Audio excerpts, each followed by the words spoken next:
Guys, അപ്പോൾ നമ്മൾ ഇന്ന് മേക്കപ്പ് ചെയ്യാൻ പോവാണ്. ഒരു സൈഡ് മാത്രമാണ് മേക്കപ്പ് ചെയ്യണം, മറ്റേ സൈഡ് മേക്കപ്പ് ചെയ്യാതാണ് വെക്കുന്നത്. നമുക്ക് മേക്കപ്പ് ചെയ്യാം. അത് നമ്മൾ NYBയുടെ ഫൗണ്ടേഷൻ ആണ് ഇടുന്നത്. ഒരു ഭാഗത്ത് മാത്രമാണ് ഇടുന്നത്.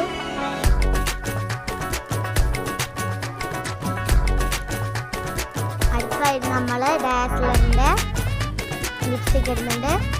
അത് നമ്മൾ പകുതി മാത്രമേ ആക്കാൻ പാടുള്ളൂ.